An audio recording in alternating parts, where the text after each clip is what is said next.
बिस्मिल्लाहिर्रहमानिर्रहीम। अस्सलाम वालेकुम नाज़रीन, मैं हूं अहमद फवाद और आप देखते हैं मुझे मेरे यूट्यूब चैनल और फेसबुक पेज पर। नाज़रीन, बहुत बड़ी खबर है और ब्रेकिंग न्यूज़ है जो कि आज की इस व्लॉग में आपके सामने रखूंगा, क्योंकि मौलाना फजलुर रहमान की ज़मानत जो है वो ज़ब्त हो चुकी है। मौलाना फजलुर रहमान जो कि तमाम चोरों और डाकुओं के सरबराह बने हुए थे, इनकी अपनी जो पगड़ी है वो इस वक्त गिर चुकी है, उतर चुकी है। वज़ीर-ए-आज़म इमरान खान साहब की जानिब से मौलाना के घर में घुसकर और इनका गिरबान पकड़कर इन्हें जो है वो घसीट कर बाहर निकाला गया है। मामला क्या है, इस हवाले से कुछ एक्सक्लूसिव तफसीलात आपके साथ शेयर करूंगा। और दूसरे नंबर पर नाज़रीन, इस तमाम तर सूरत हाल के दौरान एक बड़ा ही अजीब सा मामला भी पेश आया। ये अजीब सा मामला क्या है और किस तरह से इन तमाम चीज़ों के साथ ये अजीब मामला लिंक्ड है, इस अजीब मामले की भी आपको तफसीलात जो है वो बताऊंगा। और एक बड़ा प्रोपेगेंडा किया जा रहा है जहांगीर तरीन के खिलाफ, उसकी तफसीलात भी जो है वो आपके सामने आज की इस व्लॉग में रखूंगा। तो आगाज नाज़रीन मौलाना फजलुर रहमान की जमानत जब्त होने के हवाले से मैं करूंगा।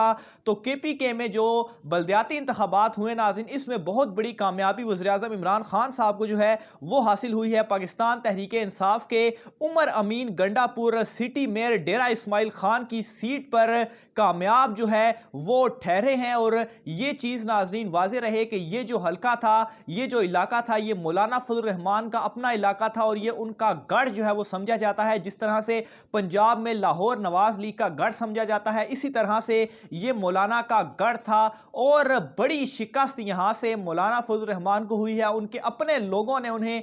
मुस्तरद किया है और बड़े भारी मार्जिन के साथ ये जो शिकस्त है वो मौलाना फजलुर रहमान को हुई है। पाकिस्तान तहरीक इंसाफ के उमर अमीन गंडापुर साहब जो हैं, उन्होंने तकरीबन 64,000 के करीब वोट हासिल किए और 64,000 के करीब वोट हासिल कर कर वो ये नशिस्त जीते हैं। जबकि दूसरे नंबर पर मौलाना फजलुर रहमान के जो उम्मीदवार थे, उन्होंने तकरीबन 39,000 के करीब वोट जो थे वो हासिल किए। जबकि पीपल्स पार्टी का तीसरा नंबर आता है और उन्होंने कोई 33,000 के करीब वोट हासिल किए हैं। मुस्लिम लीग नून नाजरीन वो इस हलके में इतनी बुरी तरीके से पिटी है कि 100 वोट भी वो यहां से हासिल नहीं कर पाई। सिर्फ और सिर्फ 73 वोट नाजरीन मुस्लिम लीग नून को यहां से मिले हैं। इन इंतखाबात में कुल 1.5 लाख के करीब जो वोट हैं वो डाले गए और इन 1.5 लाख वोटों में से भी नाजरीन 73 वोट सिर्फ मुस्लिम लीग नून को पड़ना। यहां से आप मुस्लिम लीग नून की परेशानी का अंदाजा लगा सकते हैं। यहां से आप ये चीज़ का अंदाज़ा लगा सकते हैं कि क्यों मुस्लिम लीग नून या शहबाज शरीफ जो हैं वो दर दर पर जा रहे हैं और घुटनों को हाथ लगा रहे हैं, पांव पकड़ रहे हैं कि किसी तरीके से हमें बचा लिया जाए, क्योंकि अवाम ने उन्हें मुकम्मल तौर पर मुस्तरद कर दिया है। दूसरे नंबर पर नाज़रीन इस हलके में एक और अहम चीज़ ये हुई है कि तकरीबन 46% यहाँ पर जो टर्न आउट है वो रहा है। यानी कि आप इसे 50% अगर ओवरऑल फिगर किया जाए तो 50% टर्न आउट होना नाज़रीन ये एक बहुत बड़ा टर्न आउट है। और 50% अवाम ने जो वोट डाला है उसमें जो वोटों का फ़र्क है तकरीबन 40% वोट पाकिस्तान तहरीक इंसाफ के उम्मीदवार ने ज़्यादा हासिल किए हैं। 64,000 के मुकाबले में अगर 39,000 को रखा जाए तो तकरीबन 25,000 वोटों का ये फ़र्क बनता है। तो यहाँ से आप अंदाज़ा लगा लें कि मौलाना फजलुर रहमान को किस बुरे अंदाज से उनके अपने गढ़ में जो है वो अवाम ने घसीटा है, उनकी जो ज़मानत है वो ज़ब्त की है। माफ़ कीजिएगा।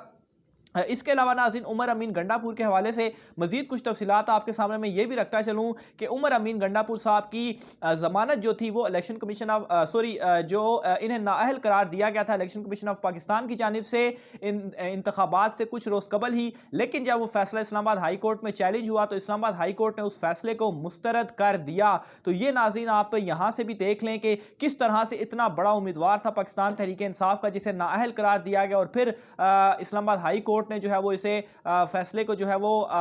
मुअत्तल किया, इनकी जो बहाली थी वो की। और उसके बाद उमर अमीन गंडापुर ने खुद को साबित भी किया और बड़े मार्जिन के साथ मौलाना फजलुर रहमान को उनके घर में घुसकर यहाँ पर जो है वो मारा है। इसके अलावा नाजरीन दीगर कुछ आपको तफसीलात बताऊँ तो बन्नू की तहसील जो मुख्तलिफ जो तहसीलें हैं, इसके अलावा करक की जो तहसीलें हैं वहाँ पर भी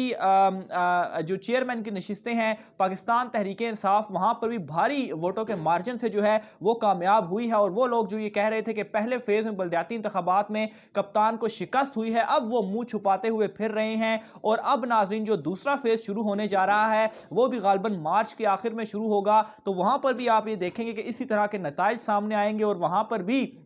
جو عوام ہے وہ دوبارہ سے عمران خان صاحب کو ہی منتخب کرے گی۔ اس کے علاوہ ناظرین جو کوہاٹ کی تحصیل ہے درا، اس میں آزاد امیدوار جو ہیں وہ کامیاب ہوئے ہیں، اور مختلف اطلاعات کے مطابق ناظرین یہ جو آزاد امیدوار ہیں یہ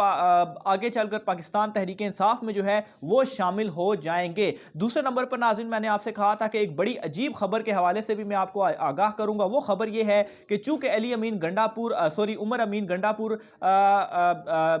ان کو نااہل کیا گیا تھا الیکشن کمیشن آف پاکستان کی جانب سے، اور آج جب وہ کامیاب ہوئے ہیں تو دیکھیں کتنا یہ عجیب سا معاملہ لگ رہا ہے کہ جس الیکشن کمیشن آف پاکستان نے عمر امین گنڈاپور کو نااہل قرار دیا تھا، وہی الیکشن کمیشن آف پاکستان اب عمر امین گنڈاپور صاحب کی جیت کا نوٹیفیکیشن جو ہے وہ جاری کرے گا۔ تو یہ ناظرین آپ دیکھیں کہ کس طرح سے ہوائیں جو ہیں وہ بدلتی ہیں، کس طرح سے بازیاں بدلتی ہیں، کس طرح سے رخ جو ہے وہ بدلتے ہیں، بازی جو ہے وہ الٹتی ہے، اور کپتان کے کھلاڑی نے ایک مرتبہ پھر سے خود کو ثابت یہاں پر کیا ہے۔ اس کے علاوہ ناظرین جہانگیر ترین کو بھی لے کر ایک بہت بڑا پروپیگنڈا اس وقت میڈیا میں کیا جا رہا ہے کہ پورا گروپ جو ہے وہ ان کا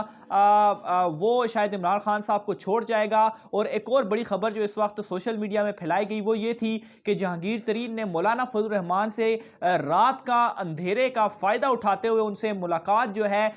وہ کی ہے، اور اس ملاقات میں انہوں نے یہ کہا ہے کہ وہ عدم اعتماد کی تحریک کے اوپر بڑی سنجیدگی کے ساتھ سوچیں گے، جس کے بعد بڑا واویلا بھی مچایا گیا کہ دیکھیں جہانگیر ترین جو ہیں وہ کیسے رات کے اندھیروں میں مولانا فضل الرحمان سے ملاقاتیں بھی کر رہے ہیں، اور شاید عدم اعتماد جو ہے اس میں یہ ساتھ بھی دیں گے۔ لیکن ناظرین جے یو آئی فے اور جہانگیر ترین دونوں گروپس کی جانب سے یہ جو بیان ہے وہ سامنے آیا ہے، نجی چینل کو انہوں نے یہ بیان دیا، اس میں کہا ہے کہ کوئی بھی اس طرح کی جو ملاقات ہے وہ نہیں ہوئی، بلکہ یہ جو دونوں ہیں یہ علیحدہ علیحدہ شہروں میں موجود ہیں۔ تو اس طرح کی جو چیزیں ہیں وہ بھی سوشل میڈیا کے اوپر چل رہی ہیں، تو اس طرح کی اگر کوئی خبر آپ کے سامنے آئے تو اس کے اوپر یقین کرنے کی ضرورت نہیں ہے، کیونکہ جہانگیر ترین بارہا یہ کہہ چکے ہیں، اور وہ اب بھی یہ کہتے ہیں کہ وہ کپتان کے ساتھ ہی کھڑے ہوئے ہیں۔ جہاں تک کاف لیگ کی بات ہے تو کاف لیگ نے بھی کس طریقے سے شہباز شریف کو، جو کہ 14 سالوں کے بعد ان کے گھر پر آئے تھے، اس سے پہلے تو وہ بڑے ان کے سیاسی حریف تھے، لیکن شہباز شریف ان کے گھر گئے اور وہاں سے بھی انہیں